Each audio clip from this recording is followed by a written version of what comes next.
شوق مرنا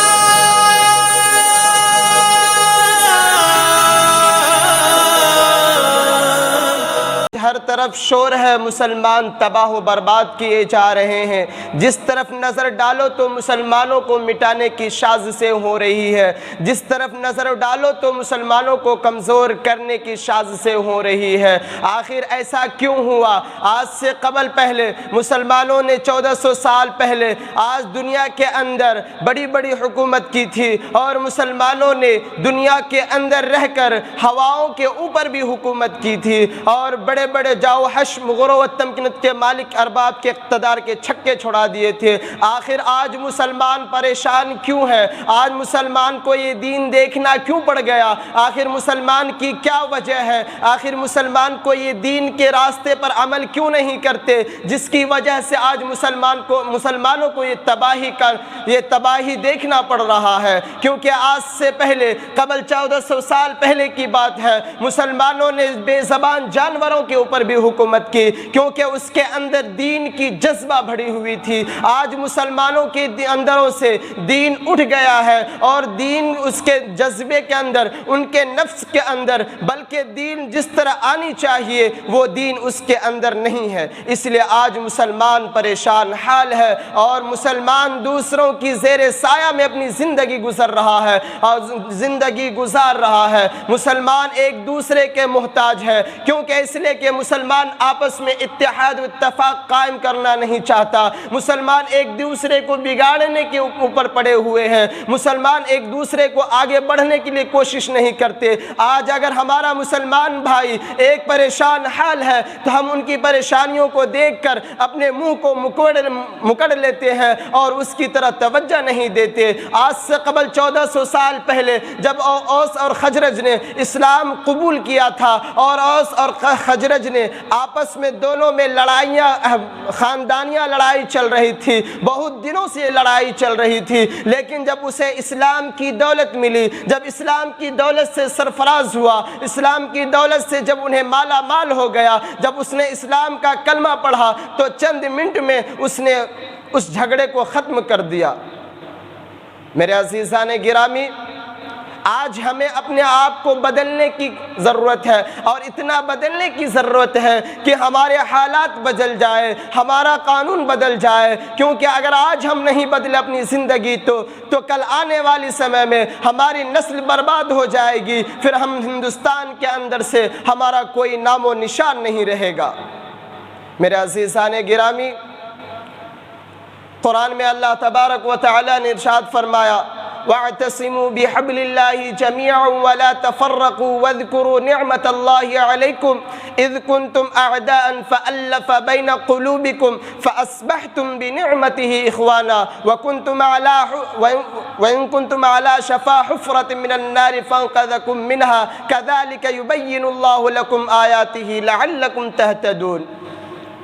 تم اللہ کی رسی کو مضبوطی سے پکڑ لو اور آپس میں متفرق نہ ہو، تم آپس میں لڑو مت، آپس میں تم دشمن تھے، آپس میں تم دونوں لڑ رہے تھے، اللہ نے تمہارے دلوں میں محبت پیدا کر دیے، جس سے آج تم بھائی بھائی بن گئے۔ تم جہنم کے گڑھے کے کنارے کے اوپر تھے، لیکن اللہ نے تم کو اس سے بچا لیا، اور تم آج مسلمان بھائی کا یہ حال ہے کہ ہم ایک مسلمان کو دیکھنے کے لیے گوارا نہیں کرتے۔ اگر آج ہمارا مسلمان بھائی آج ایک عروج کے اوپر بڑھ رہا ہے اور آگے چڑھ رہا ہے تو ہم آپس میں یہ سوچتے ہیں کہ مسلمان کیوں آگے بڑھ رہا ہے، اسے نیچے دبا دیا جائے۔ لیکن قرآن اعلان کرتا ہے کہ تم اللہ کی رسی کو مضبوطی سے پکڑ لو اور آپس میں لڑو مت، آپس میں جھگڑو مت، آپس میں محبت قائم کرو، آپس میں اتحاد قائم کرو۔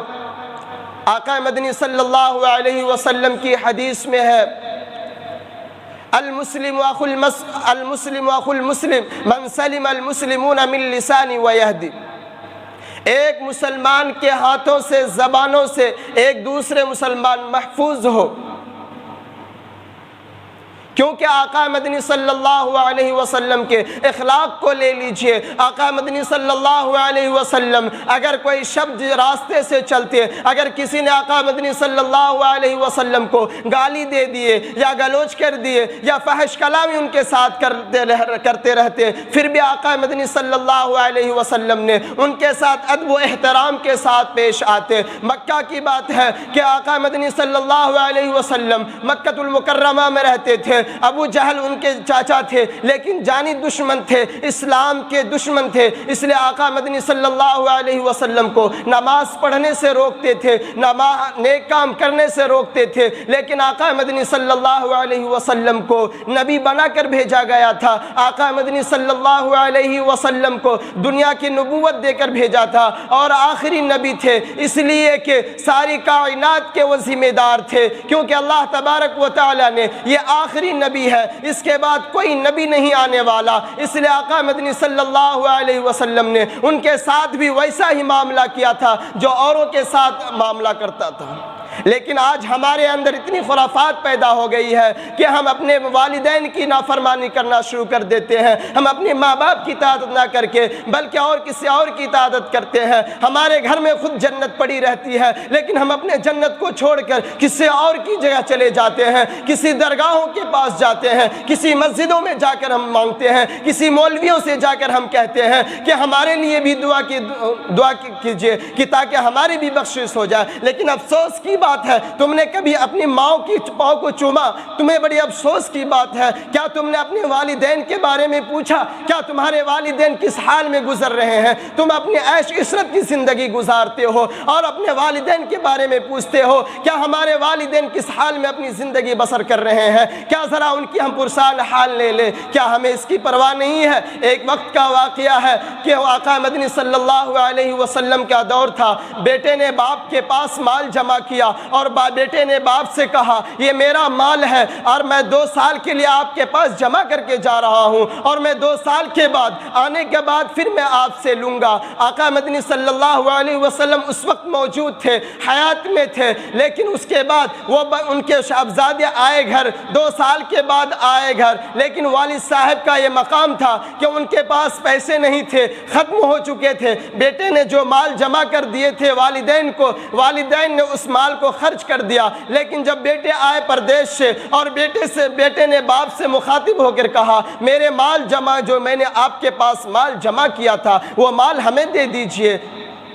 لیکن والدین نے بڑے پیار سے محبت سے بیٹے سے مخاطب ہوا اور کہا بیٹے میں نے اس مال کو تو خرچ کر ڈالا کیونکہ میرے پاس اتنا پیسے نہیں تھا، میں بیمار ہو گیا تھا، میرے پاس کوئی بس نہیں چلا، میرے پاس کسی طرح کا سہارا نہیں تھا، میرے گھر میں کوئی اناج نہیں تھا، میرے پاس کچھ بھی نہیں تھا، میں نے آپ کا پیسے کو خرچ کر دیا۔ اب بیٹے نے اس بات پر اڑ گئے کہ میں نے آپ کے پاس جو امانت دی تھی وہ امانت آپ نے کیا کی ہے، اب وہ میری امانت آپ واپس کر دے۔ لیکن باپ نے بیٹے کو جواب دیا بیٹے اس کا فیصلہ آقا مدنی صلی اللہ علیہ وسلم کریں گے، اگر اس نے کہہ دیا تو میں آپ کی مال کو دینے کے لیے تیار ہے۔ میرے دوستو اس کے بعد بیٹے پھر آقا مدنی صلی اللہ علیہ وسلم کے دربار میں حاضر ہوتے ہیں اور باپ بوڑھے ضعیف ناتواں اللہ کے دربار میں جا کے سر کو جھکا دیتے ہیں اور اللہ سے فریاد کرتے ہیں اے میرے رب، اے میرے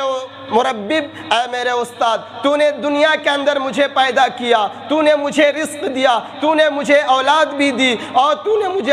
ہر سہولت عطا کی، لیکن آج میں ناتواں ہو گیا، آج میرے پاس کچھ بھی نہیں ہے، آج میرے پاس کسی طرح کا کوئی کام نہیں ہے، اب کسی لائق کا میں ہوں نہیں جو میں کسی کی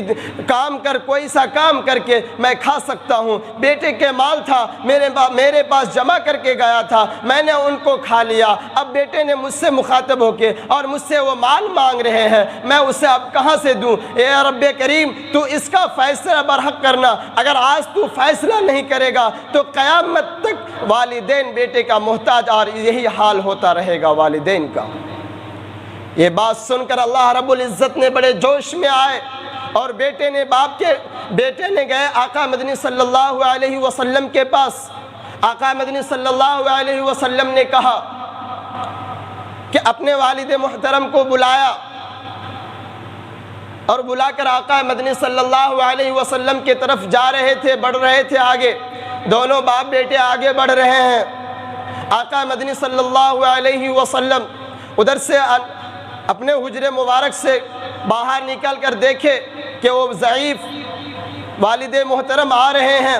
تو آگے بڑھ کر ان کی ہاتھوں کو پکڑ لیے اور پکڑ کر کہا گھبرائیے نہیں، کیونکہ فیصلہ آ چکا ہے،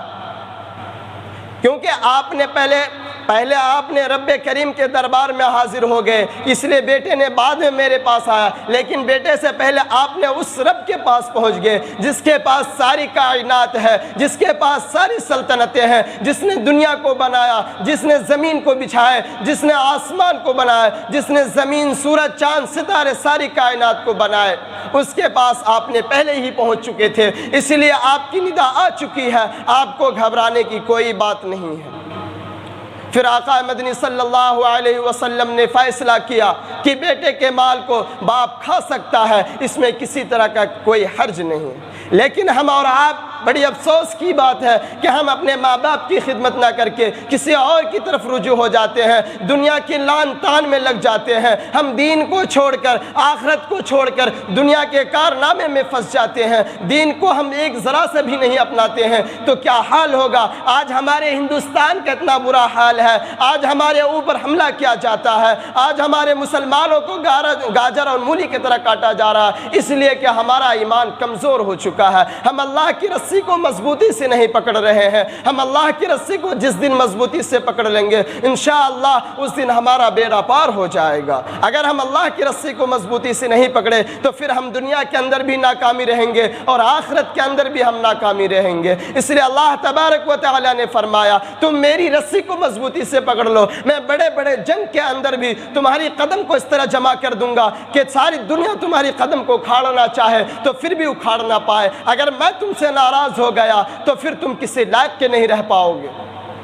میرے عزیز دوستو، اللہ تبارک و تعالیٰ سے دعا کیجئے کہ اللہ تعالیٰ ہم کو اور آپ کو دین اسلام کے اوپر قائم رہنے کی توفیق عطا فرمائے اور اپنے ماں باپ کی خدمت کرنے کی توفیق عطا فرمائے، آمین، وآخر دعوانا الحمدللہ رب العالمین۔